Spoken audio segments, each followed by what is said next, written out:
Hi, this is Andrea Del Priori, here to share with you the 7 human resources secrets that you need to know in order to be successful in your workplace.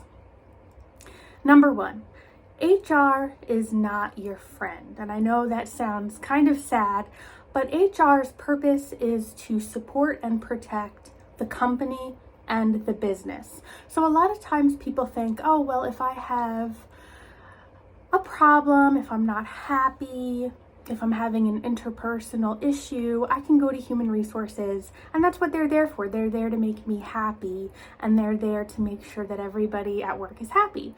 Unfortunately, that's not true. HR has an obligation to the company and to the business to make sure that they're fiscally protected, legally protected, a lot of other complicated things.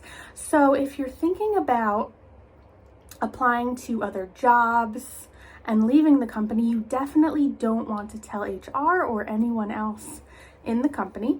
If you're having a somewhat small to medium-sized interpersonal issue or problem with a colleague or a manager, you don't want to bring it to HR if it's not something big. What's going to happen if you do that is you are going to be seen as high maintenance, and you may even get a target on your back as someone who is high maintenance or a troublemaker or someone who cannot get along with others, unfortunately. So you don't want to share things that are going to be viewed as petty drama, even though it's probably something that is significant to you. You don't want to share that with human resources. You also don't want to be the policy enforcer. So let's say someone is not perfectly following a certain policy. They're getting away with clocking in 5 minutes late every day or something. You don't want to bring that to HR. Again, you'll just be seen as someone who's high maintenance. Also keep in mind that unless it's something very large scale, human resources doesn't really have an obligation to keep confidentiality. So if you talk to HR and you have an agreement in advance to maintain that confidentiality, there is a chance that yes, it could be, but you want to understand that a lot of times HR does need to talk to a senior manager, and confidentiality is not always guaranteed. The only exception would be if it's, FMLA or a medical issue, something like that. All right, so number 2, if you do have a large scale problem such as sexual harassment or discrimination in the workplace, then yes, you absolutely do need to talk to human resources about that, understandably. Human resources is going to want to talk to you face to face, and you can go ahead and do that, but the important secret to understand is after you do that, put it in writing, recap everything that went on and what you agreed upon and the next steps and the issues, put it in an email, get that in writing.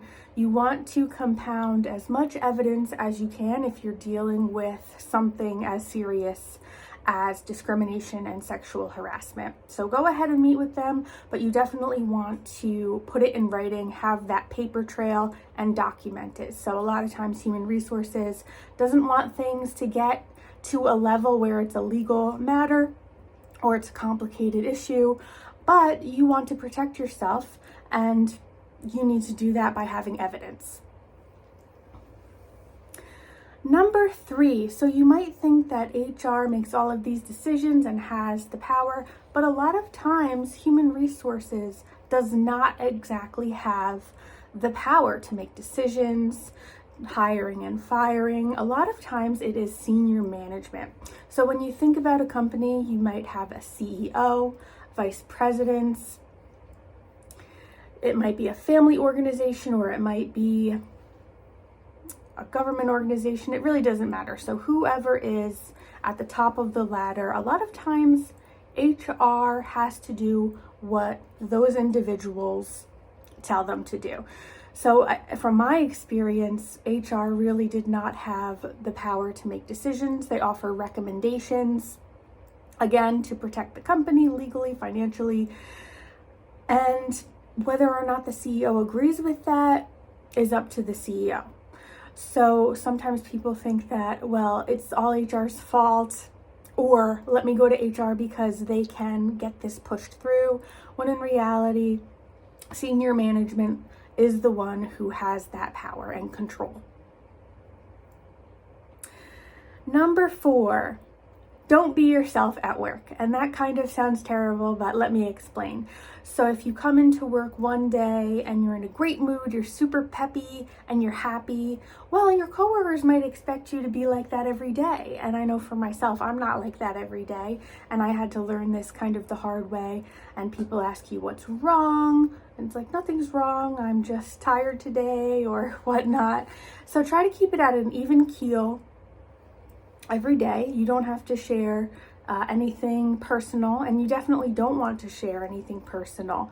I have seen people who are expecting a child and they share that information early on, and they were just coincidentally laid off due to budgetary concerns. So I know it's hard to hide something like a pregnancy, and technically we shouldn't have to hide something like that, but discrimination does still happen. And I'm sorry to say this, I've seen it a lot. And it's up to you whether or not you'd like to wait and hold off on sharing that information with your manager and your colleagues if you are pregnant. But keep that in mind that a lot of times pregnant people are still let go from jobs, and it is covered up by some other excuse like a layoff and budgetary concerns, and that will help guide you to make your decision about when you would want to share that information.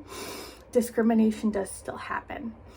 If your spouse or your partner got a promotion, you don't necessarily want to share that information at work. If you have a lot of debt, or if you're going through a divorce, you don't necessarily want to share that information at work either.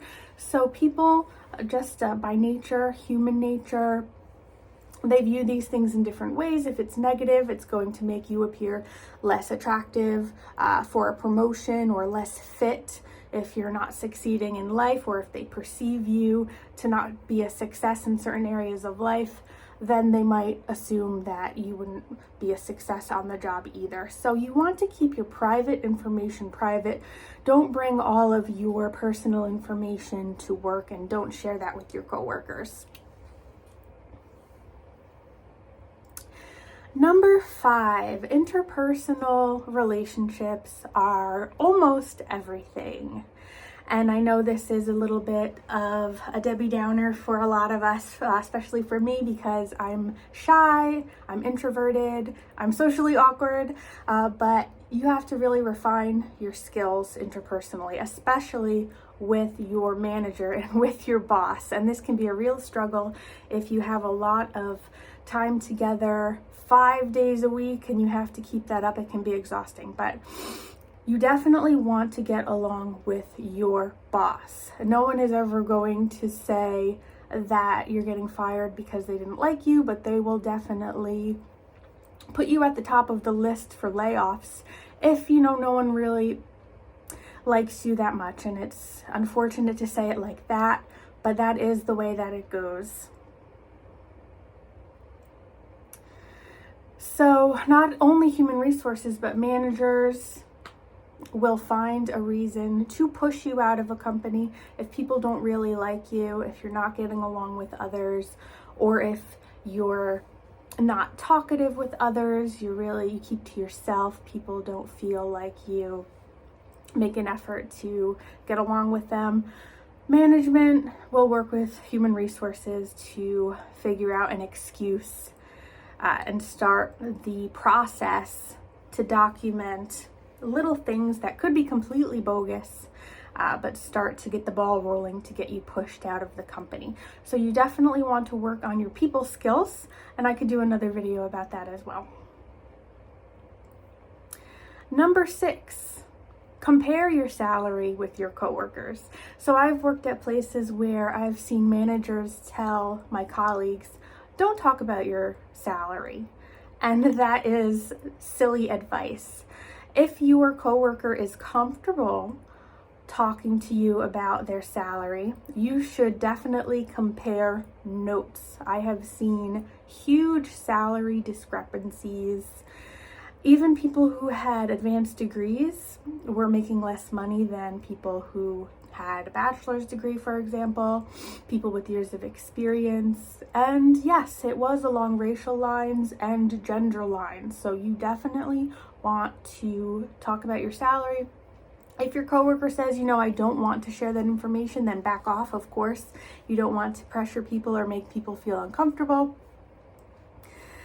But you definitely want to see if you can find that information and make a case with your manager. So talk to your manager about that. That's where it comes from. So human resources does not have the power to make those decisions. Human resources does the work in the system.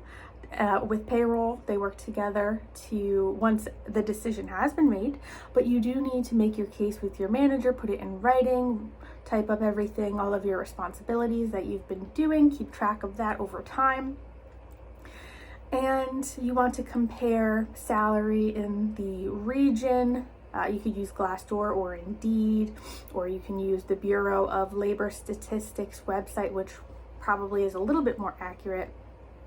And make your case, put it in writing.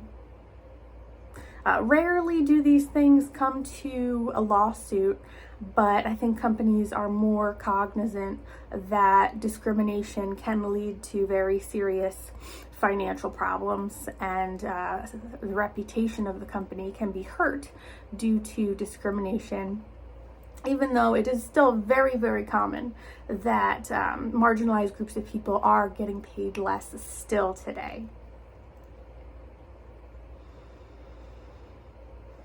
And number 7, you do not have privacy over work email, over your work phone, over the work chats, and even on the company's laptop that you are using. So there is no expectation of privacy. You should not expect any privacy on any device that is provided to you from the company. So we have either IT or managers have access. They're reading the Teams chat or whatever chat you're using. They can read whatever you're writing in there. They can look in your emails, and I have worked at a company where I was using the laptop, and I saw that it looked like a recording icon in the bottom right corner of the laptop, and they were listening in periodically to monitor me while I was working remotely. So there's no expectation of privacy, and you should be aware of that. Be careful what you're saying over the devices provided to you by the company. Alrighty, well, thank you so much for joining me today, and I'm looking forward to speaking with you again soon. Take care and good luck.